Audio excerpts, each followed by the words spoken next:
So I did my BSc in mathematics from here.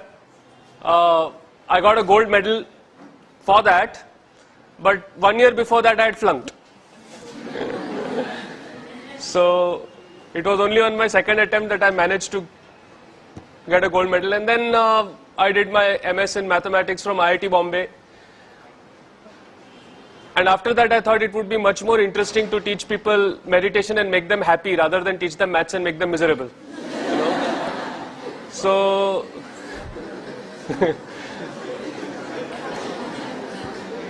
though if you come for my maths classes, you will find that they are also very happening. Yeah. Now, today I thought I would just go a little bit into ancient history, yeah, and then come to where we are today. Okay. So, all of you have heard of the Varaha avatar? Yes? If you have not, which country are you in? The Varaha avatar is when Lord Vishnu, right? He takes the shape of the boar, and then for some reason the earth is drowning in water. We don't know why and how, but the boar lifts the earth up and brings it out of the water, right? Saves the earth, so to speak, right? Now, that may be a fantastic story and all that, but check out the shape of the earth. What is it? It's round, right? Which means that more than 10,000 years ago, we knew that the earth was round. Yes? Which Europe only accepted once they saw the Apollo pictures from space, right? In fact, we call geography Bhugol, right? It is goal, round. Is it? It's not Bhutatte. Right? Okay? It is Bhugol. Okay? So we knew a very long time ago that the earth was round. And then we call the earth Jagat. Jagat means what? Jiski gati hai wo, meaning that which moves. Right? So, we knew that the earth was round. We knew that it was not stationary, that it was moving. And this was thousands of years ago. Yes? Interesting, huh? Okay. Okay. Let's go a little bit into space. Now there is this star called Antares. Okay, Antares. Ares means Mars. Red. This is also a red star, so it is called Antares. We like Mars. Okay. Now it is the 15th or 16th brightest object in the sky. Alright. Yet our elders, our ancients, they called it Jeshta. Okay. Now what does Jeshta mean? You know what Jeshta means? Jeshta means the biggest, the oldest, the eldest. Now why would they call the 15th brightest object? Meaning there are many more brighter objects than this star in the sky. Why would they call it the biggest? Yes? Intuitively, something that is brighter should be bigger. Yes or no? Right? But they called this one, the 15th brightest, they called it the biggest. Turns out they were right. It is 40,000 times bigger than our sun. In fact, it is one of the biggest objects known to man. Yes? Now, just imagine, you've got this group of people who have managed to name a star the biggest, and this was 5,000-7,000 years ago. Yeah? Which is just a point in the sky. Okay? Okay. Not done with stars yet. Heard about the Great Bear, the Big Bear constellation? Yes? Okay. So, we are interested in that star. Okay. It is actually not a star, it is two stars. Yeah? Now, this itself is a big deal. To figure out that that particular point of light in the sky is two stars. Okay? And it is called the Arundhati Vasishta. It's called Arundhati Vasishta. And in South India, there is a tradition where after marriage, yeah, the husband and wife are supposed to go out in the night and look at this particular star. Okay, now, funny tradition. Right? Okay. Now, most twin star systems rotate like this, like one star is in the middle and the other star is going around it. This is definitely not the way a husband and wife should be. Isn't it? Right? But Arundhati Vasishtha, this particular system moves like that. Now, first, to figure out that that is a twin star system. Second, to figure out that it rotates in this way and not in that way. This is not something which is easy or obvious, is it? Yes? Third, to do it without telescopes. Yeah? Okay, metallurgy. Dinesh is BTech Metallurgy from IIT Bombay. You know, there are these pillars which are rust proof in India. Do you know about them? The most famous one is in front of Qutub Minar. Yes? This is a 1,000-year pillar, 1,000 years old, and even the pollution of Delhi has not touched it. Yeah? It is still not rusting. Yeah? And the other one, this is near Bangalore, in Kollur.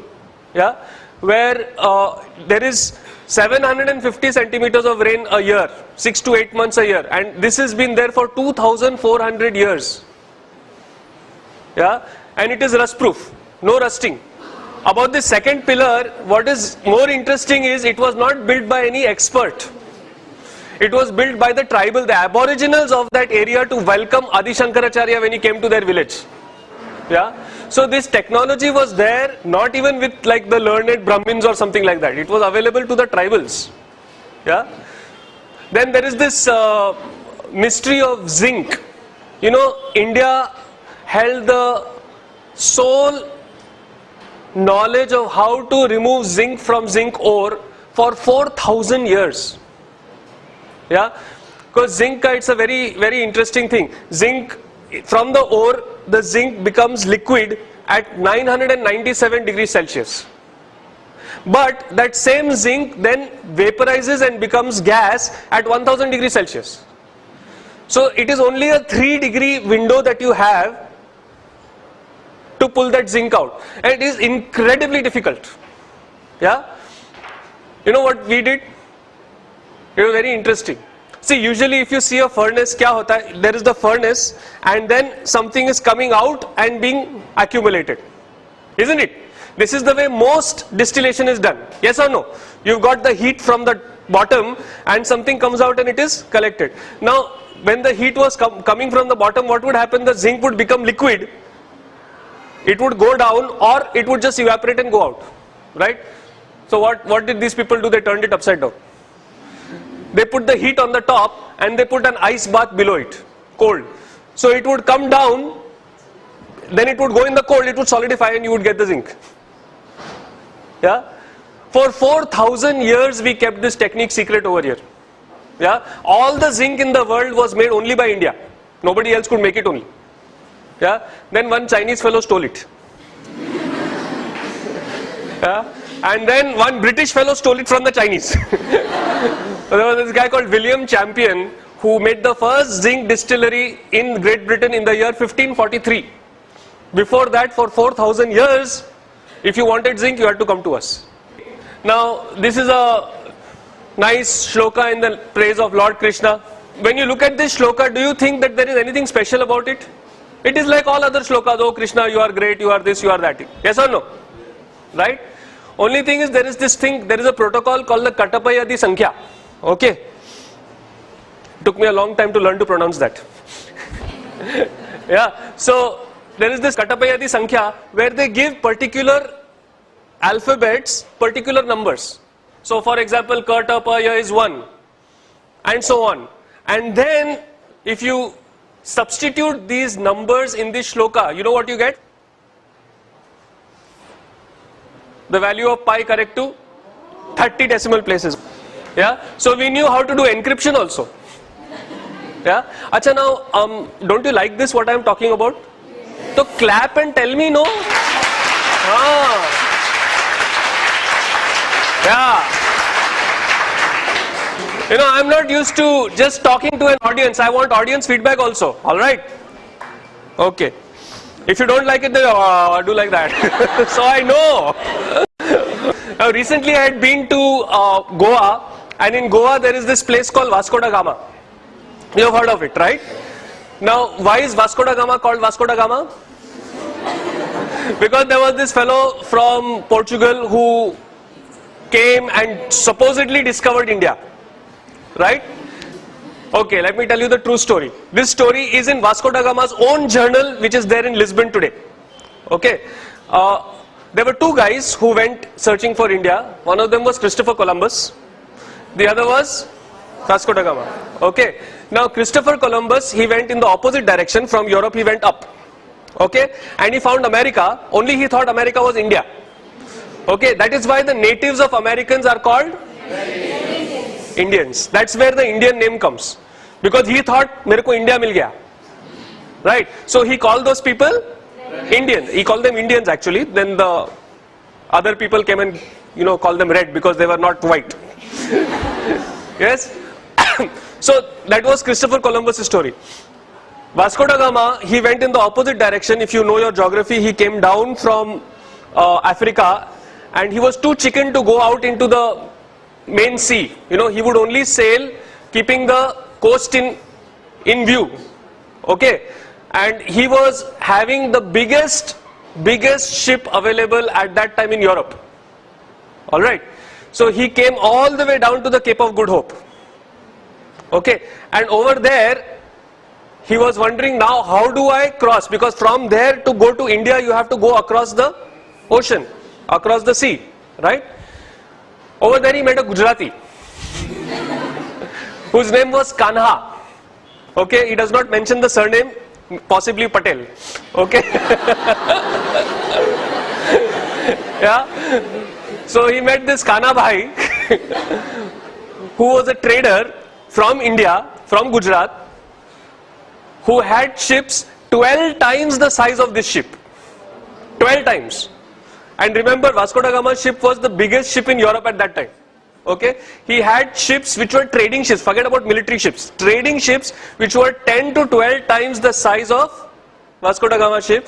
And Vasco da Gama's ship was escorted with 3 ships, like in formation. His ship was in the middle, those 3 of our Indian ships escorted this guy to Goa, to India. Yeah, so maybe we should call Kanha, no?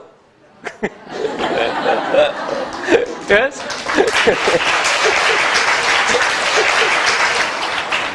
No, I mean, we could go on and on and on. The amount of history, the amount of knowledge that this country had was phenomenal, absolutely phenomenal. Yeah, and what was even more phenomenal was these guys had this knowledge 5, 7, 10,000 years ago.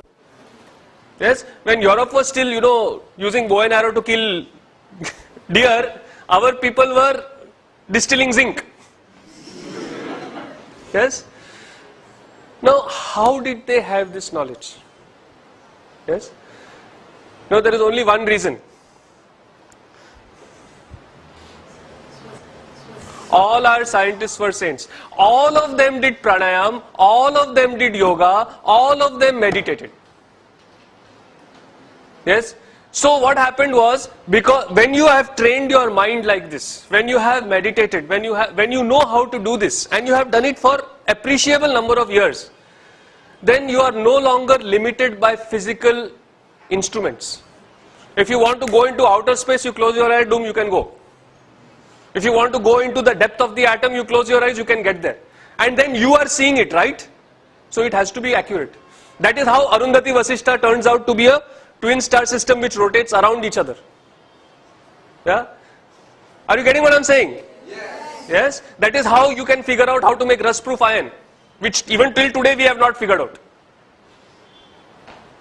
Yeah? So the basis of science is spirituality. Yeah? And this wealth that our country has, I will not say had, this wealth that our country has was systematically destroyed by the British when they came here. Yeah? They rewrote our history, so that when they left us with a legacy of being ashamed of our own culture and our own tradition. Yes, you know, in Delhi we know this very cute old couple. Uncle is 81 years old, auntie is 71 years old, and they will be celebrating their 50th wedding anniversary like next year. His father was the first Chief Justice of India, Bhandari, Mr. Bhandari. Yeah, so very well connected and all. So he went to all these British schools, and over there they would say, you know, yoga is for freaks. You should do PT. But unfortunately, do you see that even in today in schools you do PT, you don't do yoga? Yeah. So we have got independence, it's 60 years, but we are still thinking in those terms only. That is what the British wanted. Yeah. To break this country, they had to break the education system and break the traditions. Now, if we want to build this country again, then maybe it is time to come back to learning, studying yoga, meditation. Yes? Yes or no? Yes. Right? Okay. So then what is the technology of spirituality? How does the damn thing work? Yes? It's very interesting. There is something called tamas. Okay? There are 3 gunas. One of them is tamas. Now tamas is good because it brings you sleep. A person who has no tamas cannot sleep. Yes? So little bit of tamas is good. But have you noticed how tamas comes up when you really don't want it to come? Yes or no? Yes? You've got someone over here, you are sitting over there, and that person over here is talking, writing something on the board, and you're like,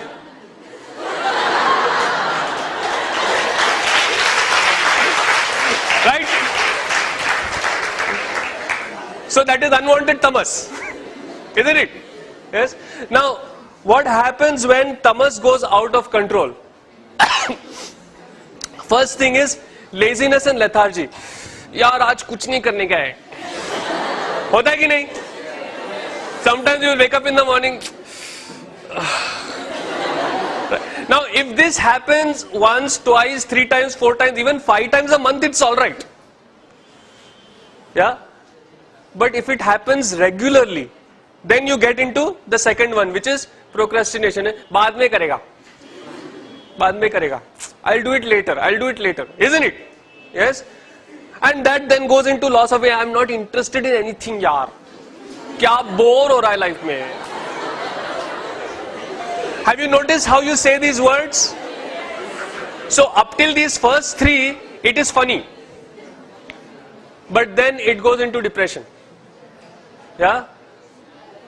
You know, in America, an astounding 20% of the population, 44.3 million people suffer from depression. 44.3 million people. Yeah, this year alone 25 million people went to a doctor to get treated for depression in the US. So it is not funny anymore. Are you getting what I'm saying? And then depression mein kya, fir modern methods are what? They sit and talk to you, or they get Amir Khan to come and talk or give a speech to you. It's very easy for him to do it. No, he got lot of money. Or they give you drugs, antidepressants. So this only makes you feel worse, right? And then it goes into that last one, suicidal tendency. So a suicidal tendency or depression is nothing more than too much of tamas. Nothing more than that. Are you getting this? Yes? Okay, on the other side we have got rajas. Now rajas allows you activity, allows you to do, okay, everybody can you clap? Okay. Now, when you did that, how can you do that because you have got rajas? Now, she nodded her head. How can she nod her head? Because there is rajas. Yeah? So, the ability to act, the ability to do anything happens because you have got rajas. Do you get this? Yes? Now, when rajas goes out of control, what happens? First, okay, have you noticed that some people, right, they cannot एक जगह पे सीधा बैठ ही नहीं सकते, shake और that pen के साथ किची. Have you noticed that?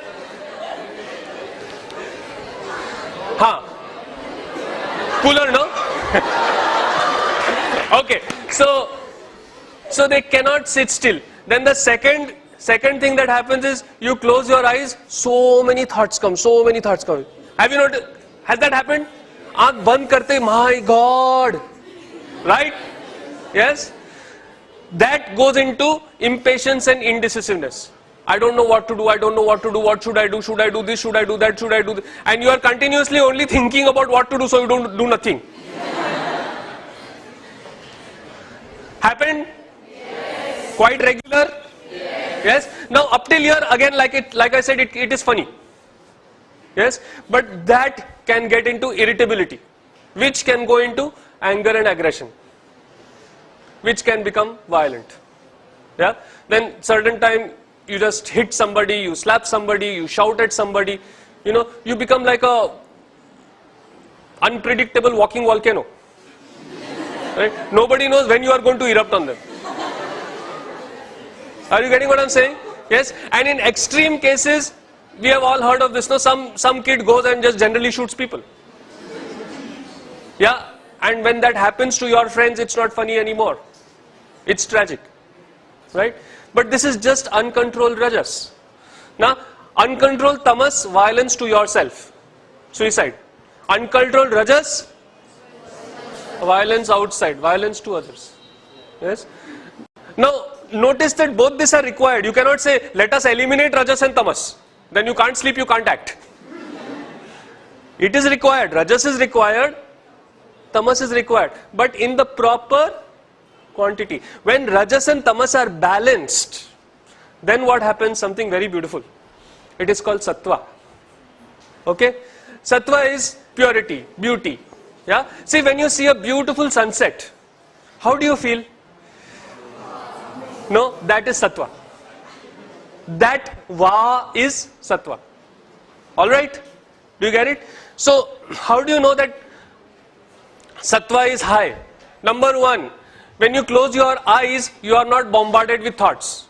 You can close your eyes and relax. Usually, when you close your eyes, you are, then open your eyes. Right? You can close your eyes and relax. Second, you feel cheerful, people around you feel cheerful. Third, your efforts bear fruit very quickly. Have you noticed this? Sometimes you do so much work yet it doesn't work. Yes. And other times you do very little work and you get so much. Happened, no? The second time, sattva was high. First time, sattva was not high. That is why you are working, it's not working. Are you getting this? Yes? So, what we call success and extreme good luck. Yeah? Sometimes it happens, no, the day goes so perfectly, everything just falls into place. Yes? Now, you want that kind of a day to happen more often rather than 3 times a year, then you have to learn to meditate. Because what you do when you meditate, see, all these 3 are snowball. When you start, tamas goes out of control little bit, suddenly it becomes big, suddenly it becomes very big. Yes? Same with rajas. Have you noticed how anger comes so suddenly? You don't get angry slowly. Anger, bang, it comes like that, right? It is a snowball effect that happens. Similarly with sattva. Even sattva has a snowball effect. Okay? So, dhire, as you rise the sattva, it snowballs and life becomes really fun to live. Okay? Yes? So, balancing out the rajas and the tamas and increasing the sattva. This is the formula for success. Okay? And this is what spirituality is all about.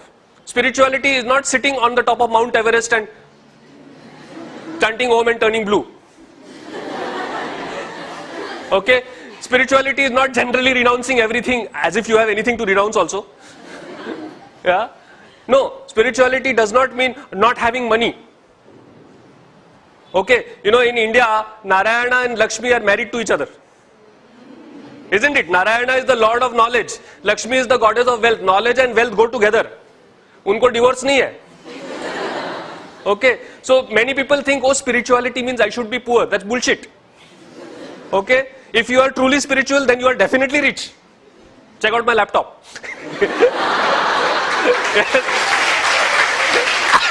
Okay? It's perhaps the most expensive laptop in Bombay. You know how much it costs? 4.5 lakh rupees. Yeah? You know why? Because it has speed. One thing I believe in, see, time will never come back. Money will come back. So I always invest in the best that I can possibly invest in. Because money comes back, yaar. Time doesn't. Are you getting what I'm saying? So excellence, pursuit, getting to be excellent, getting to realize your dreams, but at the same time not getting stressed out and tired while doing it. This is spirituality.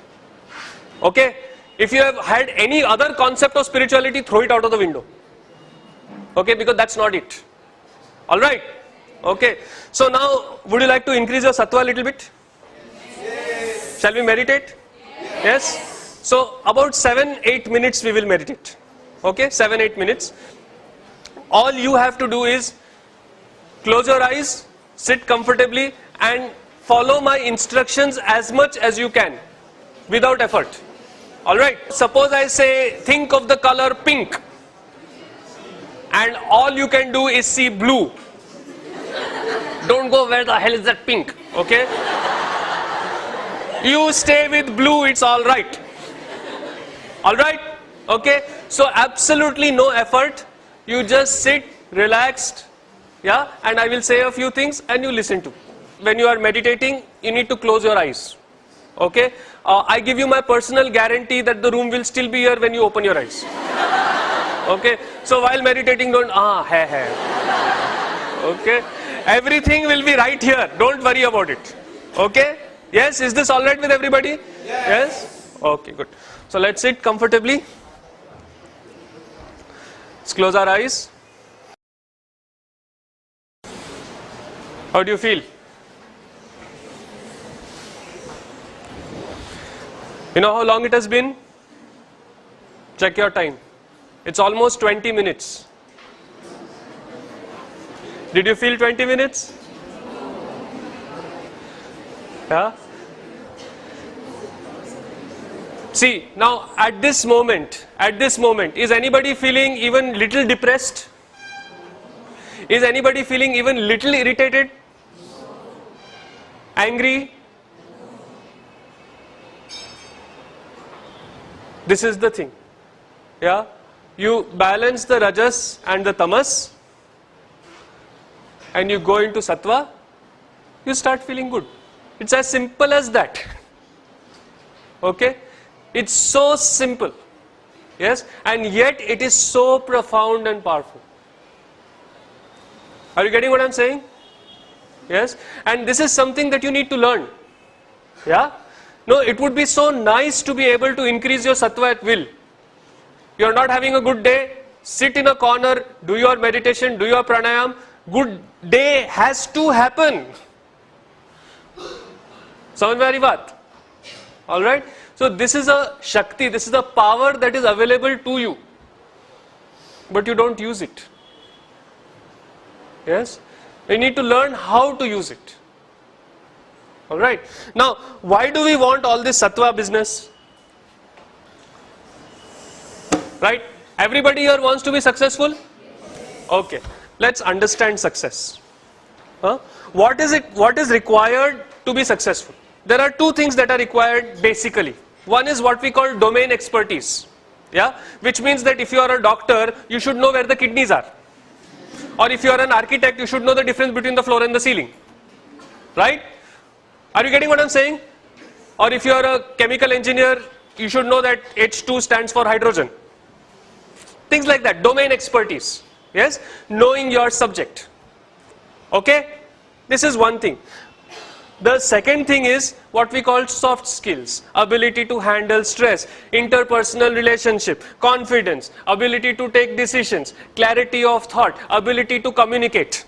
All these things. See, you might have fantastic domain expertise. You might be the best in your field. But if you cannot talk properly, is it any point? See, you can study for 4 years in IIT. Get your BTech. But then you have to sit across the table and convince that guy on the other side in 5 minutes that you know what you studied for 4 years. Yes or no? Right? So, what is required is these soft skills also. One side you need domain expertise. Another side you need Soft skills. Now there was a study that was done in Stanford where they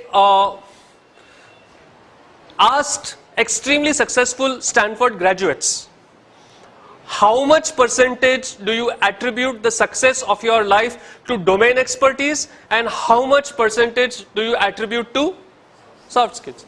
Now what do you think was the answer? More than 10,000 people were interviewed. Yeah? What do you think was the answer? No, percentage bolo na. How many? How many in domain expertise? How much percentage domain expertise? 20? 30? You want to know the result? This was what the successful people who were Stanford graduates said, that 87.5% of the success that I have in my life, I attribute to me being a nice person. Of course, you can be a very nice person and not know a shit about your subject and still not succeed.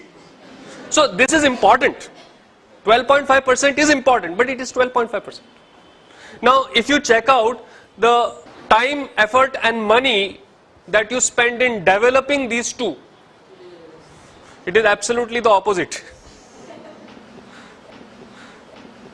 Yeah, more than 90% of your time, effort and money goes into domain expertise. Study. Right? Very little of your time, effort and money do you invest in developing soft skills. Yes? This is why India today has become a country of the educated unemployable. Yeah, you know, Narayan Murthy, head of Infosys, actually wrote a letter to the Chartered Accountancy Association of India this year. He hired the top 10 graduates of CA, top 10. Within 6 months, he had to fire 6 of those people. Zero over here, cannot communicate, no clarity of thought, no ability to take decisions. He wrote a letter saying, what are you doing? What kind of people are you training? Yes. So, the way you are right now, are you geared for success? The effort, time and money that you are spending on your education, is it taking you towards success or is it taking you towards something else? This is a question you have to ask yourself. We have what we call the Yes Plus, the art of living. Yeah, we have what we call the Yes Plus program. Yes Plus stands for Youth Empowerment Skills. Okay, the plus stands for people who are 18 and above became people who are 18 plus became plus. Okay, yes. This program was put together by me and Dinesh, of course, with the guidance of Guruji, where, you know, we have been in Art of Living now for 19 years. This is my 19th year in Art of Living. Yeah, since 1991. So, 19 years, right? So, we have been in 19 years. Dinesh is about 15, 16, whatever. Yeah. So, we thought that, okay, how would we give this knowledge, this spiritual knowledge to ourselves if we were 18? Now, we were not very, at least I was not such a pleasant person when I was 18. Okay? You know, you think you know everything, right? I knew everything. Okay. All right. So, we wanted to figure out a way to take all this knowledge, all that we have talked about, and put it in a way that will make a difference to young people. You know, because this time of life, you know, when you are between 18, 19, 20, this time is the most coveted time for everybody. See, people who are 13 and 14 want to be 18. Yes. People who are 35 want to be 18. Yes. Only people who are 18 don't want to be 18. Right? So we wanted to put together a workshop that would bring the fun back in being 18. Yes, you know, Priya has designed a very nice new poster for our Yes Plus. You know, it says the all new endangered species, a stress-free young person. Yeah, so to be able to live the life that you want to live rather than the life that you have to live. Yes, haven't you noticed you want to do so many things, but by the time you get home in the evening, all you want to do is Right? Yeah. Now, wouldn't it be nice to be able to do your domain expertise and yet have time left over to do the things you want to do, really want to do? Yes. Now, this is available from learning how to meditate. You know, there is a quote by Gandhiji, very not well-known quote. Yes. Gandhiji once said that today I am so, do you know he used to meditate every day? Few people know that. Yes, he used to do meditation, he used to do satsang. Both these things he used to do. Yes. Now, one day he says, today I am so busy, I cannot meditate my 1 hour. I will have to do 2 hours. Because meditation makes you efficient, super efficient. Yes. You know, as a student in IIT Bombay, just listen to what I used to do. I mean, I had my MSc Maths that was like, okay. Yeah, and it's not an easy program. It's a tough program. All right. So I had my masters in maths. So I used to teach Art of Living. I used to have my whole MS Maths. Yeah. I used to play competition level piano. Yes. I used to write, produce and direct my own plays. Yes. And I used to have time to sleep in the afternoon. You do maths, you don't have labs in the afternoon. So you can sleep. Yes. All these things I used to do. And there would be no problems. Okay. Now, this is where the choice comes. How much time, how much effort, how much money are you willing to invest to get to a life that you want to get to? Or would you rather compromise and be in the life that you are? There is nothing wrong. You are fairly successful. You are from a fairly good family. Life is good, right? But life can be excellent. If you have not done a Yes Plus course, do it. Yeah? It could make a huge difference in your life.